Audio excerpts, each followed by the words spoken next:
Queridos alumnos, vamos a hablar ahora de la naturaleza de la ley. Como hemos visto, la ley es una causa formal ejemplar del derecho, es decir, no identificamos a la ley con el derecho, sino que la ley es un cierto modelo de lo que debe ser la relación jurídica. Por eso decimos que, como causa formal ejemplar del derecho, la ley es al derecho lo que el plano es a la casa. Vamos entonces ahora a abordar la cuestión de la ley en sus diversas manifestaciones. Esa primera ley, que llamamos ley eterna, que rige y ordena todo el universo, todos sus seres, todos sus movimientos, se manifiesta de dos modos. Por un lado, respecto de los seres en el universo distintos del hombre, es decir, los seres irracionales, hay una razón de necesidad que los rige, es decir, la piedra, la planta, el animal, obedecen esa ley eterna de un modo necesario, no libre.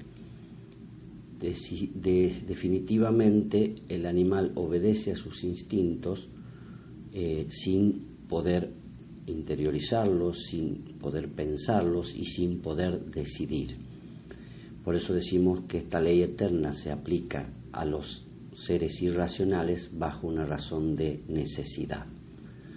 Pero cuando la ley eterna se aplica al ser racional, a la criatura racional como el hombre conoce la existencia de esa ley, la interioriza y, en definitiva, la obedece o no. Por ejemplo, el impulso sexual en animales y en hombres es el mismo, pero en el hombre el impulso sexual puede y debe ser asumido racional y libremente.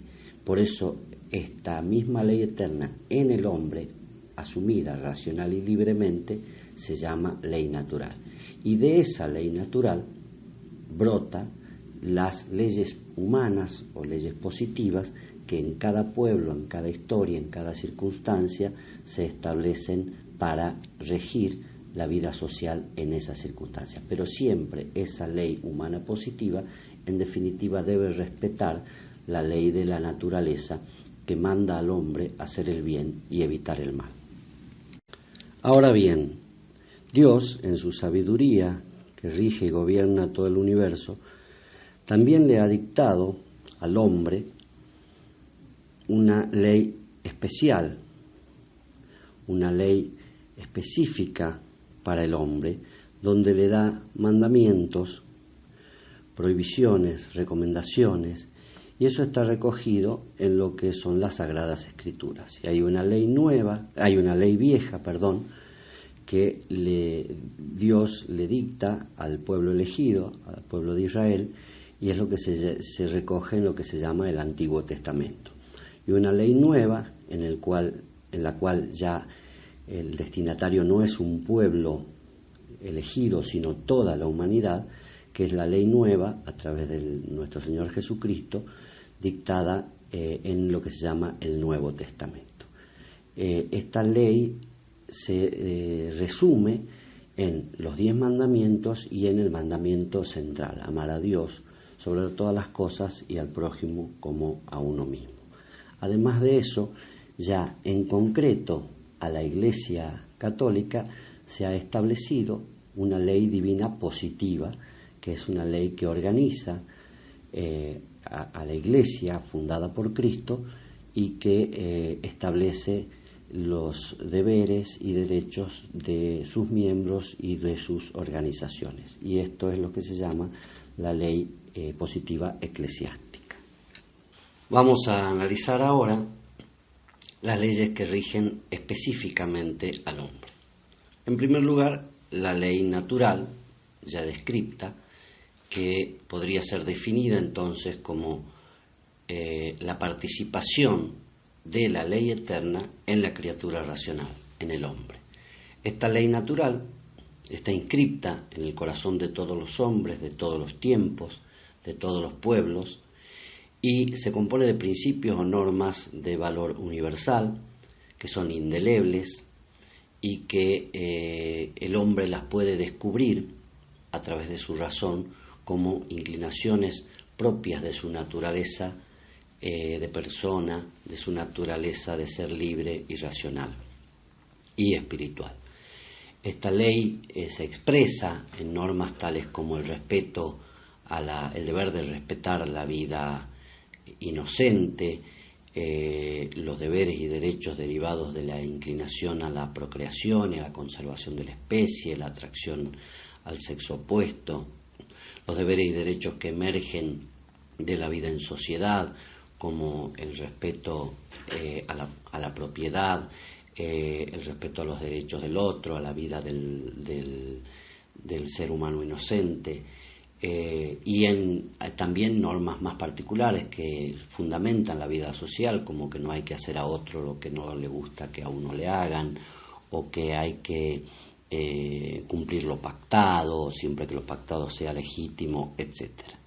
Estas normas de la ley natural en cada pueblo, en cada circunstancia histórico-cultural, se explicitan en normas de carácter político, y se llaman políticas porque son dictadas por la autoridad competente, que son las leyes humanas positivas. Estas leyes humanas positivas, a diferencia de la ley natural, sí es admisible que vayan cambiando y adaptándose a las costumbres y a las circunstancias, siempre y cuando no alteren o no contradigan normas o preceptos de la ley natural.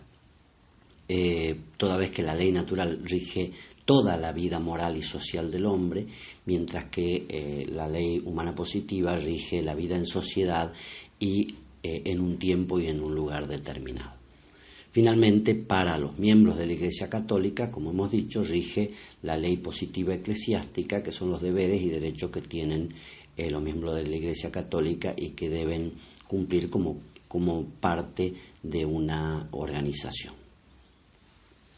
Finalmente podemos ahora entonces ensayar una definición de ley siguiendo a la dada por Santo Tomás de Aquino, aplicada básicamente a la ley humana positiva.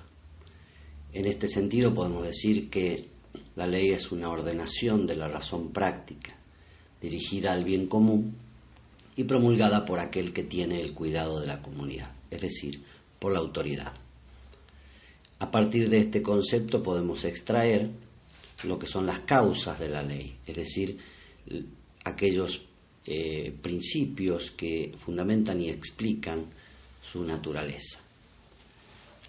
Así, por ejemplo, para entender lo que es una causa, decimos que una estatua tiene como causa material la piedra, como causa formal la tridimensionalidad que hace que sea una estatua y no una pintura, y la imagen obviamente que ha representado esa estatua, como causa eficiente el escultor y como causa final la belleza como cualquier obra de arte.